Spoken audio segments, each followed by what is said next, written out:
नमस्कार मित्रांनो, श्री स्वामी समर्थ, श्री गुरुदेव दत्त. तर आपण बघू शकता आजच्या या व्हिडिओमध्ये पिठापूर येथील श्रीपाद श्री वल्लभ स्वामी यांच्या मंदिराची थोडीफार माहिती माझ्या परीने जितकी शक्य होईल तितकी मी या व्हिडिओमध्ये देण्याचा प्रयत्न करीत आहे.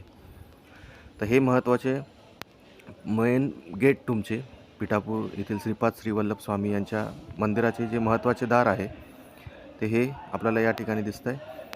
बाजूला चप्पल स्टँड, जो डाव्या साईडने जो रस्ता येतो तो रेल्वे स्टेशनकडे आपल्याला इथून सहज 5 मिनिटात पोहोचता येतं. एंट्री केल्यानंतर मध्ये थंड पाण्याची व्यवस्था आहे. आल्याच समोर आपल्याला जे ऑफिसचा दरवाजा दिसतोय त्या ऑफिसमध्ये तुम्ही देणगी देऊ शकता किंवा कुठल्याही प्रकारची आपल्याला सेवा जर करायची असेल या ठिकाणी रुद्राभिषेक वगैरे वगैरे तर त्याची पावती आपण त्या ठिकाणी फाडतो. बाजूलाच आपल्याला इथे रूम बुकिंगचं ऑफिस दिसतंय. रूम बुकिंग 1.5 महिना आधी करावी लागते. मग आपल्याला या ठिकाणी कुठल्याही प्रकारचे चार्जेस लागत नाही, राहण्याची व्यवस्था होऊन जाते. हे जे मोठे औदुंबर वृक्ष आपल्याला या ठिकाणी दिसत आहे मंदिराच्या समोर,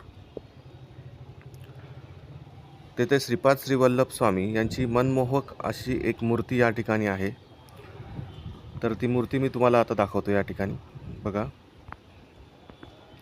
श्रीपाद श्री वल्लभ स्वामी यांची मूर्ती, मोठा औदुंबर वृक्ष आहे त्याच्या खाली ही मूर्ती आपल्याला बघायला मिळते. सुंदर मनमोहक अशी मूर्ती आहे आणि हा भला मोठा औदुंबर वृक्ष.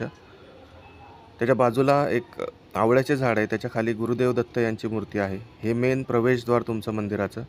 फार सुंदर असा नजारा आपल्याला इथे मंदिराचा बघायला भेटतो. जो कोणी पहिल्यांदा येतो तो नेहमी या ठिकाणी येतच राहतो, अशी महिमा आहे या मंदिराची.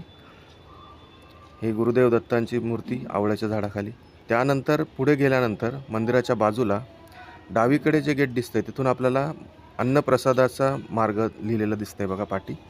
त्या ठिकाणी प्रसाद सकाळ व संध्याकाळ 2 टाईम आपल्याला मिळतो. आरती झाल्यानंतर जसं की दुपारी 12 नंतर व रात्री 8 नंतर येथे महाप्रसादाची सुंदर अशी व्यवस्था असते. फक्त महाराष्ट्रीयन लोकांना जसं चटकमटक खायची सवय असते त्या टाईपचा प्रसाद किंवा त्या टाईपचं अन्न आपल्याला ह्या परिसरात मिळत नाही. 2-3 दिवस आपण सहज या ठिकाणी महाप्रसादाचा उपभोग घेऊन 2-3 दिवस महाराजांची सेवा या ठिकाणी करू शकतो. श्रीपाद श्री वल्लभ स्वामी महाराजांची सेवा आपल्याला या ठिकाणी करता येते. बाजूला दुकान आहेत वेगवेगळ्या प्रकारचे, ज्या ठिकाणी तुम्ही निरनिराळ्या प्रकारचे धार्मिक पुस्तकं खरेदी करू शकता. हे प्रसादालय या ठिकाणी दिसतं आपल्याला. येथे एका वेळेस 700-800 लोकांचा प्रसाद किंवा 1000 लोक पकडा आपण, या ठिकाणी आरामात या ठिकाणी त्यांची व्यवस्था होऊन जाते प्रसादाची. कुठल्याही प्रकारचे चार्जेस किंवा पावती या ठिकाणी महाप्रसादासाठी देणगीची गरज पडत नाही. बाजूलाच आपलं जे प्रवेशद्वार आहे महत्त्वाचे मंदिराचे, त्याच्या दोन्ही बाजूला आपल्याला हॉटेल शिवराय या नावाने एक हॉटेल आहे. मी काही प्रमोशन करत नाही या हॉटेलचं, परंतु आपल्या महाराष्ट्रीयन लोकांना व्यवस्था होईल असं सुंदर नाश्ता किंवा जेवणाची व्यवस्था या ठिकाणी होते. मेन गेटच्या दोघी बाजूला समान अंतरावरती 200-250 मीटरवरती हॉटेल शिवराय नावाने हे 2 हॉटेल आहेत एकाच मालकाचे. त्या ठिकाणी आपल्या नाश्त्याची किंवा जेवणाची उत्तम सोय होऊ शकते. ज्यांना कोणाला समजा जास्त दिवस इथं राहायचं असेल आणि नाही जमत आहे समजा, तर मग तुम्ही या ठिकाणी स्वखर्चाने स्वतःच्या नाश्त्याची किंवा अन्नाची भोजनाची व्यवस्था करून घेऊ शकता. जायचा यायचा जर प्रश्न म्हटला तर मुंबईवरून आपल्याला कोणार्क एक्सप्रेस आणि LTT विशाखापट्टणम एक्सप्रेस अशा 2 गाड्या आहेत.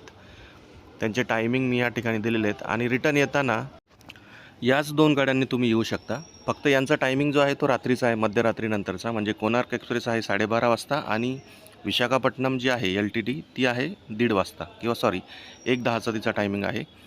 तर विशाखापट्टणम गाडी जी आहे ती 1:10 असते पिठापूर स्टेशनवरून. ती दुसऱ्या दिवशी रात्री 12:30-12पर्यंत पुण्याला पोचते आणि 4 वाजेपर्यंत मुंबईला पोचत असेल. ठीक आहे. तर धन्यवाद. अशा प्रकारे माझ्या परीने जितकी शक्य होईल तितकी माहिती मी तुम्हाला द्यायचा प्रयत्न केला. नक्की या तीर्थक्षेत्राला भेट द्या. एकदा आलात म्हणजे तुम्ही पुन्हा पुन्हा येतच राहाल. धन्यवाद. श्री गुरुदेव दत्त, श्री स्वामी समर्थ. धन्यवाद.